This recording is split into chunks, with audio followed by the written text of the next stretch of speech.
आपकी जो अभी कंपनी है वो फंडेड है या बूटस्ट्रैप्ड है? So I have one external investor, Okay. who's the founder of V Commission, Okay. Mr. Tarang Bhargav. हाँ. तो मैं उनसे मिला था when I was 21 years old at a conference जो मैंने आपको बताया e-commerce world summit. तो at that time he had put in money and so basically वो हमारे ना stock funding में help करते हैं कि जैसे अगर कोई हमें stock खरीदना है तो he would fund that. So I have one investor, basically he's like my mentor and investor, but no Strategic investor, no institutional investment. Okay. So technically we're bootstrapped. But profitable and with him as a partner in the company. Perfect. So थोड़ी सी light इस पे throw करते हैं कि एक funded startup, एक funded D2C brand और एक बूटस्ट्रैप D2C ब्रांड जो है फंक्शनिंग कैसे अलग होती है? लाइक अगर कोई बंदा एक नई ब्रांड स्टार्ट कर रहा है, प्रोडक्ट उसका बन गया है, पैसे वो कमा रहा है, शुड ही और हर रेज फंड्स रेज करेगा तो एक बेसिक सा idea, things to keep in mind, या फिर कैसा होता है ऑपरेशन एक फंडेड स्टार्टअप का compare to a bootstrap startup, और डूज एंड डोंट्स अगर कोई बंदा ऐसे फंड रेज नहीं कर रहा, बूटस्ट्रैप कर रहा है, कहाँ उसको पैसे नहीं खर्चने चाहिए? करेक्ट. आई थिंक आपके ना बहुत ही विजन पे डिपेंड करता है. आपके पहले तो ब्रांड की कैटेगरी क्या है और आपको कितना उसको स्केल करना है.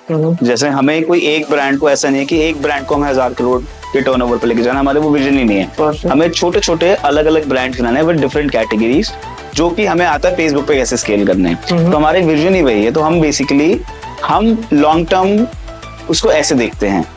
बट अगर आप एक ब्रांड बिल्ड कर रहे हो as a single brand in a single category, और आपको लगता है यार आपकी कैटेगरी इतनी बड़ी है, आपका मार्केट शेयर इतना बड़ा है कि आप उसको 1000 करोड़ तक स्केल कर सकते हैं, whatever number you have in mind, depending on the total addressable market, you can go for funding. But again funding के साथ साथ बहुत सारी चीजें आती है जो आपको ध्यान रखनी है कि आपको बेसिकली आपके एक रेवेन्यू टारगेट्स होंगे जब आप इन्वेस्टमेंट उठाते हो. तो क्योंकि आपके जो इन्वेस्टर है उसको भी एक एग्जिट चाहिए डाउन द लाइन, तो आपके लिए बहुत स्ट्रिक्ट रेवेन्यू टारगेट्स होंगे. You would not necessarily be profitable in your business at that time. तो बेसिकली आपको इन्वेस्टर बोल सकता है कि आप प्रॉफिटेबल ना हो बट आप ग्रोथ दिखाओ, क्योंकि डाउन द लाइन जाके आप प्रॉफिटेबल हो. करेक्ट. सो आजकल के जितने भी ये न्यू एज D2C ब्रांड्स हैं, आई थिंक कुछ गिनती के I can count in my single hand कि कितने प्रॉफिटेबल हैं, बाकी सब लॉसेस में हैं. स्पेशली जो ब्यूटी एंड पर्सनल केयर में तो सब लॉसेस में ही हैं. तो आपको ना बहुत सारे अलग वो बिल्कुल अलग गेम हो जाता है कि आप फिर आप फंडिंग के लिए ही गेम खेल रहे हो, आप बेसिकली ब्रांड बिल्ड करने के लिए या प्रॉफिटेबिलिटी के लिए बिल्ड नहीं कर रहे.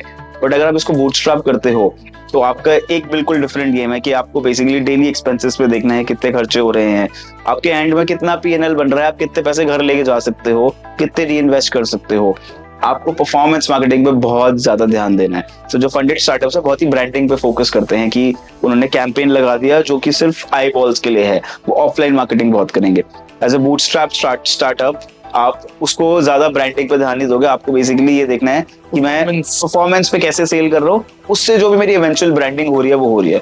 अब जैसे हमारे स्प्लर्श के इंस्टाग्राम पे बहुत अच्छे खासे फॉलोअर्स हैं, बट हमारा एक भी वो ब्रांडिंग कैंपेन से नहीं आया, वो बस परफॉर्मेंस एड्स चले हैं एंड डाउन द लाइन हमारा कंटेंट अच्छा तो लोग आके हमें फॉलो कर देते हैं.